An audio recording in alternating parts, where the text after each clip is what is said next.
What's up, Broadcast Nation? Today we're going to be working on Ahoff's LS1. Today we're going to be putting on one of the heads. Of course, I'm an idiot and I forgot to order 2 sets of head bolts. So today it'll just be one head, but we will also be installing the lifters and checking for your proper push rod length. So let's get on into it.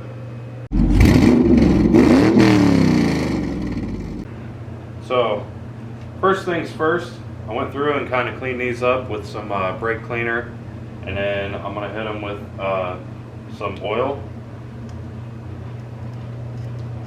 That way we can make sure they slide nice and easily when they're in there.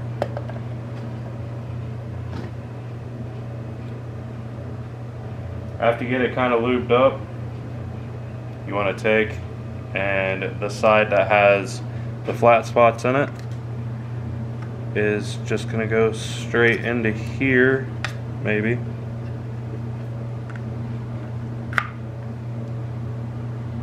Yep, that's it. After you get them in here, we're just going to slide them on in. Now, the point of this tray is so these don't rotate, so they stay good on the cam and don't wipe it out.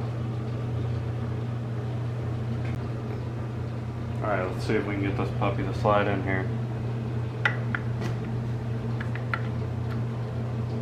There she goes.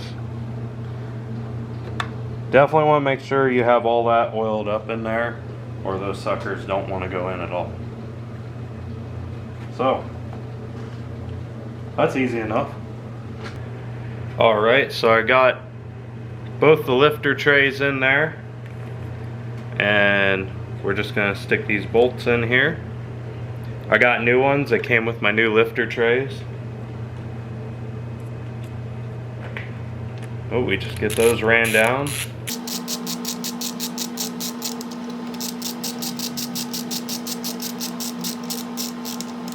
And then these are going to be torqued to 106 inch-pounds. That's inch-pounds. Make sure you don't do foot-pounds.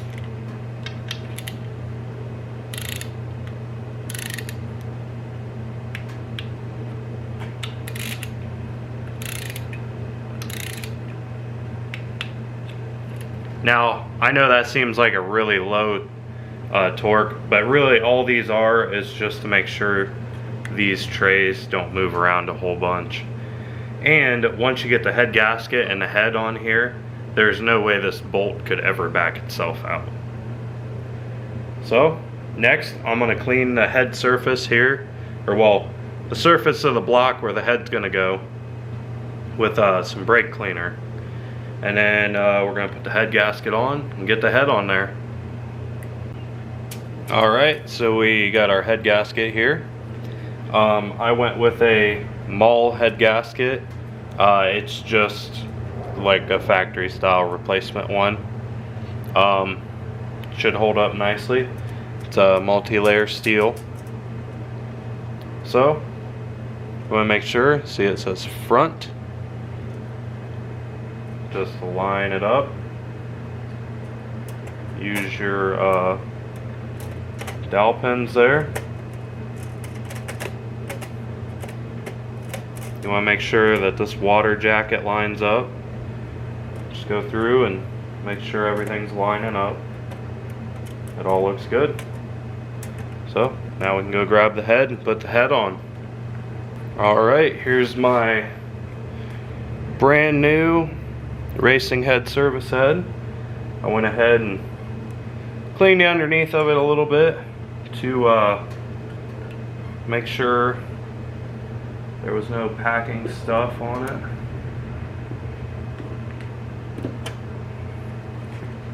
Just want to get it set up on there. Nice little squeeze there. Alright, then we can start putting the bolts in here. So I know this may not be the best angle, but unfortunately my tripod does not go any higher than this. Might need to invest in a new one, I would say. But there is 5 bolts that go down here, and there is 5 bolts that go through the center, and there is also 5 bolts that go on the back side here. Now, there are different length bolts on some of these engines. So mine has 2 what I would call medium length bolts, and from what I've been researching is that those go in the middle on the ends. So I'm gonna go ahead and start putting these bolts in.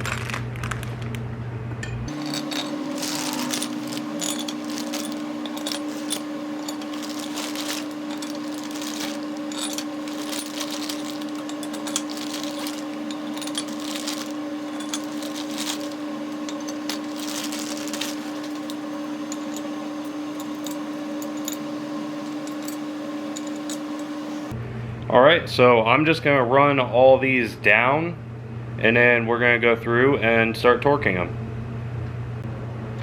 Alright, now the head bolts on these are all snugged up.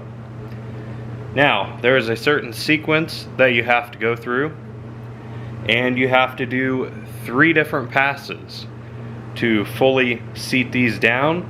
That way this head gasket gets smashed in there properly. Now, I kind of drew a little cheatsy picture there. I know I'm not very artistic, but there is your sequence. The 2 that I have circled are the medium length bolts, which are 101 millimeter. And there is your Torx right there. So you can see the longer bolts and the medium bolts are 22 foot-pounds on the first pass, and then both of those get 90 degrees after that, and then the longer ones get another 90 degrees, and the medium get a 50 degree, and then finally the shorter bolts on the intake side get 22 foot-pounds.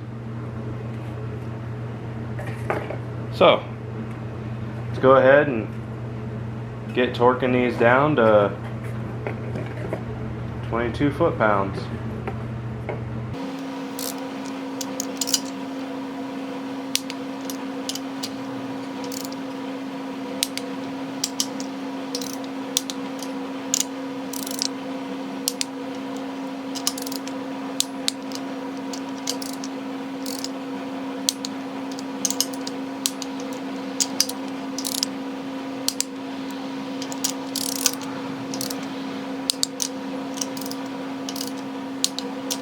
Alright, there's our 22 foot-pounds.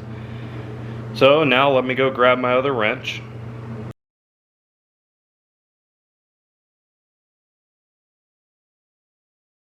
Before we check our pushrod length, I would like to apologize again about the camera angle. I know it's probably really hard to see exactly what I was torquing down there. But here's to give you a better view. The bolts in the middle, and then these bolts on the outside here. Yeah, like I said, I need to get a better tripod, so that will be in the future. Again, I apologize. Let's go ahead and measure our pushrod length. Alright, now we got the head on, we are going to check our pushrod length. Now, before we get into that, as you may notice, I have the other head on now, and the valley cover. So honestly, this took me quite a while to figure out and do the right way. It's really not that hard. One of the biggest things is that I'll kind of explain later is I had to get a number from comp cams, and it took me a while to end up just calling them instead of trying to find it online. So yeah, we'll get into that, but it's really not that bad, so you'll see. And the valley cover, I know I didn't film that, I just got kind of bored and threw it on there. I mean, it's pretty self-explanatory. You put the gasket on there, you put the new grommets in the center of the valley cover and bolt it down to 18 foot-pounds. And then you put your knock sensors in there, which I went ahead and put new GM knock sensors. I think they're AC Delco brand, which is the original brand. Everybody said to go with those because they have less problems.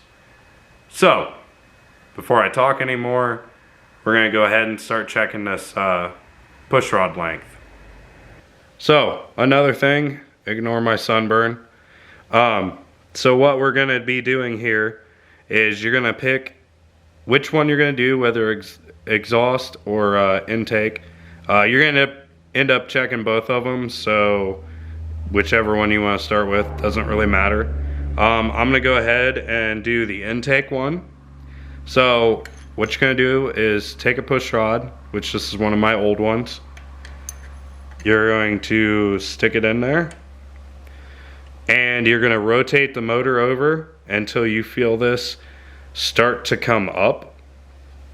Once that starts to come up, that will tell you that the other lifter is on a base circle of the cam, which is where you want to be checking your push rod length. And the base circle is basically just the back side of a lobe. It's the smallest spot. That way you can get a accurate measurement. So I'm gonna go ahead and do that.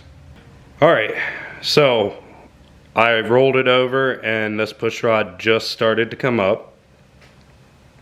So we're going to take our handy dandy push rod length checker. I believe this is from Comp Cams, not 100%, can't remember. Basically all this is it's a adjustable push rod. So I've got it set right now. This one goes from 6.8 to 7.8 inches. So I've got it set right now to 7.2. So we'll see where that puts us. And you're just going to want to slide that down in there. And you give her a little push. Make sure your lifter is up against the cam. Take your rocker. If you notice, I did get the upgraded trunnions. Figured that was a good thing to have. You're going to put that on there. You're going to go ahead and tighten it down.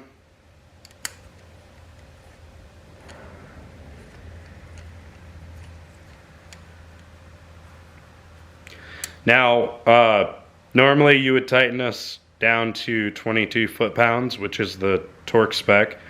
I honestly cannot find my socket Allen key right now, so I'm just going to make it tight, just so I can show you guys what's going on. So, see how you got that back and forth right there? That's your lash. You want to adjust this push rod until you get 0 lash in here. Now, one of the ways you can do this is you can keep taking it out, adjusting it a little bit at a time. I think each increment, like one full rotation on that push rod, is equal to 50 thousandths. Or you can do what I did, and I took something that I could put in here and get on the edge of where that push rod separates for the adjustment. I got on the edge of it and I just used my other finger to rotate it out.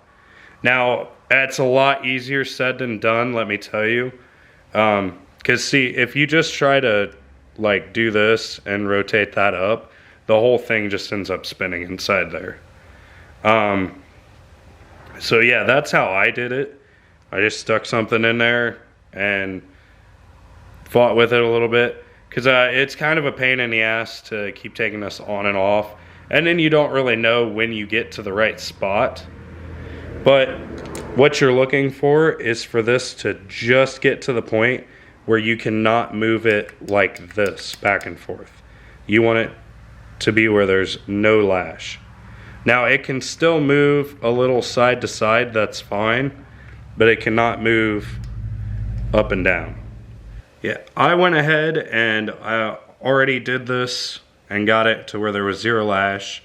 And I did it for both. I got the same result for both, which is what you should have. I ended up getting 7.275 for my length of the checker. Now, after you find the length using the checker, you want to take that number and you want to add the preload to it.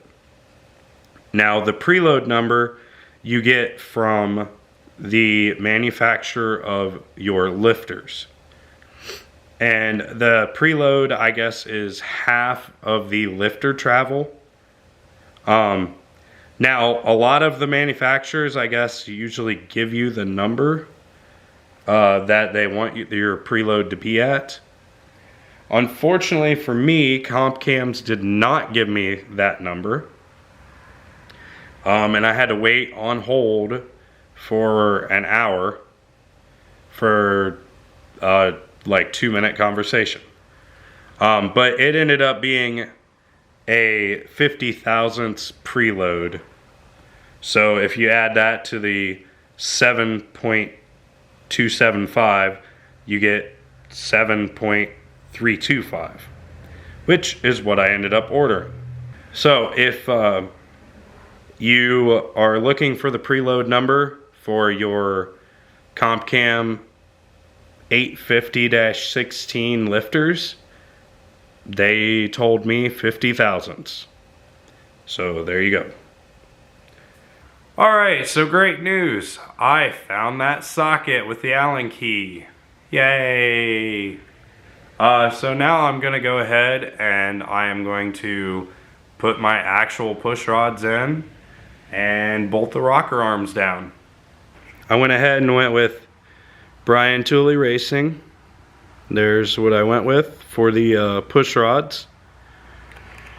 Surprisingly enough, they were the cheapest out of the, focus. There we go.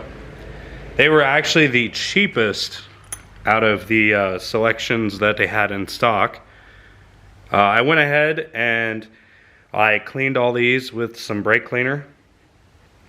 Now I'm gonna go ahead and just get some oil on these and put one in each one of the holes.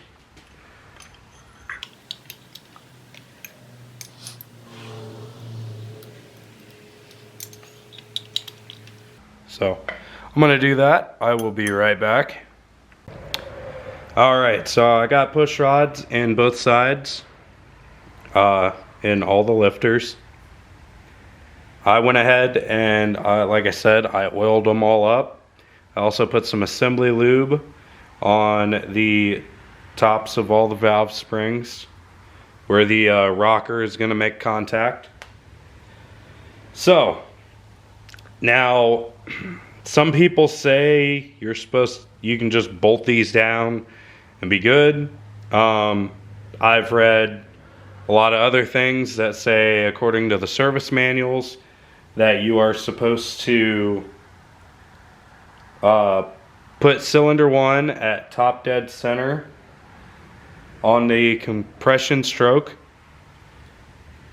and then you're supposed to do a certain ones, then rotate it and do certain other ones.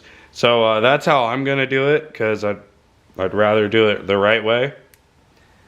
So I already rotated around top dead center. Compression stroke, which is both lifters are down for cylinder 1. So then it's going to be exhaust rocker arms 1, 2, 7, and 8. And then it's going to be intake valve arms 1, 3, 4, and 5. So we're going to go ahead and do that.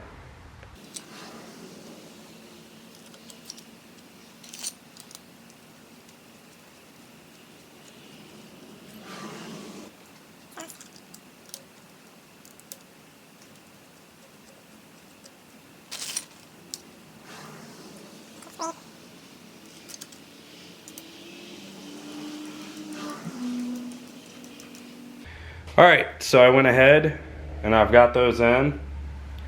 I've got them all kind of snugged, making sure that they are all sitting good top of the valve springs.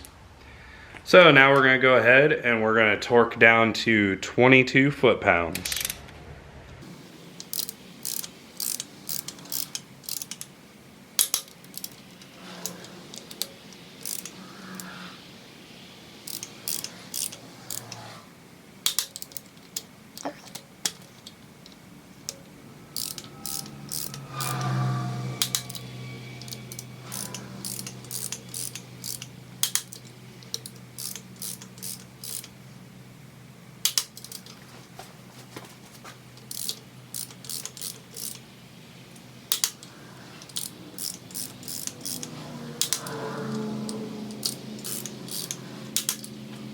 Alrighty.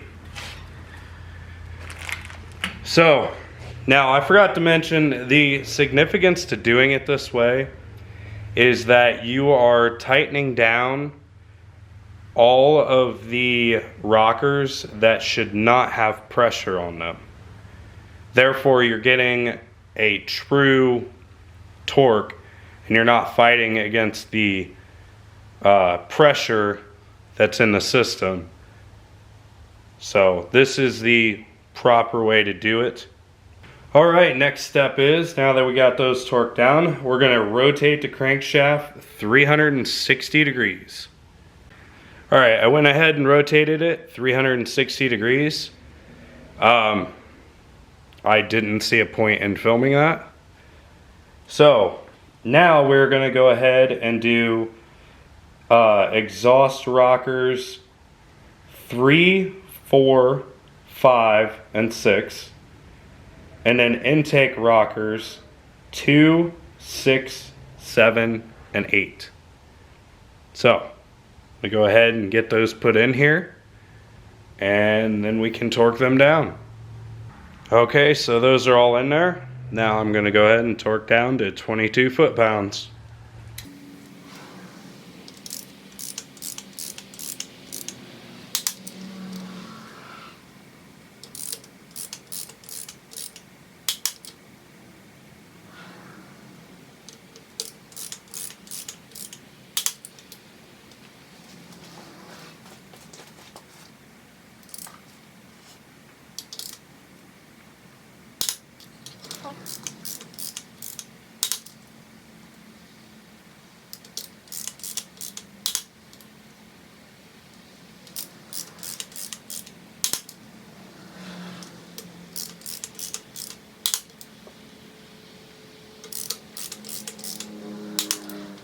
All right, that should be all of them. So now we have a fully assembled valve train. All right, so there you have it, folks. Rocker arms and push rods are in, heads are on, the whole valve train's here. Whew. I honestly did not enjoy this part of the build. There's just honestly a lot that goes into making sure every part of the valve train is going to work together. And so you have to make sure everything is right. And it's just a little bit, I want to say probably a little more complicating than the rest of the build. You know, a lot of the other stuff is just bolting stuff on, or, you know, you check your tolerance and then you put it together. You know, it was an adventure for me. So, like I said, valve trains together. I mean, motor is almost together at this point. I mean, technically, other than the intake, it is together. Other than that, next time we'll probably put the valve cover gaskets on and the valve covers, and then put our Phytech intake on it. I have still not figured out what I'm going to do with the power steering pump. I already have an alternator, the bracket for the Corvette alternator power steering pump combo. I cannot find a power steering pump, and I'm gonna have to look into getting either like a new one or a reman one that doesn't come with anything on it. So I'll have to figure out what pulley to get on it and find a reservoir. So that'll be another fun challenge. I also already have the water pump. So last thing is that power steering. But yeah, we should be having this thing all together pretty soon, and we still got to get the old motor out. But that's another video.